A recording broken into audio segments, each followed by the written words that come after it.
నిన్న ఎవరో నిన్ననో చెప్పారు. చంద్రబాబు నాయుడు గారు ఫోన్ చేస్తే పవన్ కళ్యాణ్ గారు లిఫ్ట్ చేయలేదంట అస్సలు అని. అంటే ఇద్దరి మధ్య ఏదో క్లాస్ వచ్చిందని అది ఇది అనుకున్నారు. కానీ నిన్న ఆ ఫంక్షన్‌లో తమన్ మ్యూజికల్ ఫంక్షన్‌లో అయితే మొత్తం క్లాస్ చేసేసారు పవన్ కళ్యాణ్ గారు. ఎందుకంటే బాలకృష్ణ గారు, పవన్ కళ్యాణ్ గారు, చంద్రబాబు నాయుడు ముగ్గురు ఒక స్టేజ్ మీద అంటే ఒక ఫ్రేమ్‌లో చూస్తే మనకు చాలా హ్యాపీ అనిపించింది. మీడియా అంతా వాళ్ళకే ఫోకస్ చేశారు కదా! నిన్న చంద్రబాబు నాయుడు స్పీచ్‌లో కూడా చెప్పారు. "ఏం మనిషివయ్యా నువ్వు, జస్ట్ గెస్ట్ అని పిలిస్తే 50,00,000 డొనేట్ చేసేస్తావు, ఓన్ డబ్బులు ఇచ్చేస్తావు. నిజంగా నీ అంత గట్స్ అందరికి ఉండాలి" అని చంద్రబాబు నాయుడు కూడా పొగిడారు. కాబట్టి నిజంగా పవన్ కళ్యాణ్ ఇప్పటికి ఆయన కూడా చెప్పారు, "నాకు కూడా నువ్వు అర్థం కావు" అని.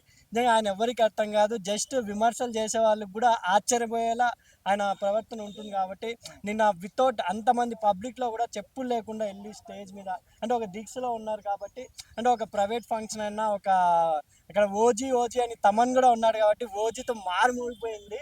నిజంగా పవన్ కళ్యాణ్ గారు ఇలా తెలింటే ఎన్నో చేసుంటారు. ఇది పబ్లిక్‌లో ఆయన అనౌన్స్ చేశారు. ఎందుకంటే ఒక ట్రస్ట్ కాబట్టి తెలియాలని చెప్పారు. కానీ ఆయనకి ఏదో బెనిఫిట్ అయితది. ఆయన ఒక ఏమనుకుంటారు, అందరూ గొప్పగా ఇలా ఇప్పుడు రూ. 10 ఇచ్చిన వాళ్ళు కూడా నేను రూ. 10 ఇచ్చినారా భయ్ అంటారు. అలా కాకుండా జస్ట్ ఆయన డొనేట్ చేసినాక చెప్పారు కాబట్టి మన చంద్రబాబు వాళ్ళ వైఫ్ గారికి కూడా భువనేశ్వరి మేడం కూడా అని చెప్పారు. ఇలా ఎన్నో ఈ ఎన్టీఆర్ స్ట్రెస్ కానీ మన ఏమంటారు బసవ తారక కానీ ఇవన్నీ బాగా చేస్తున్నారు.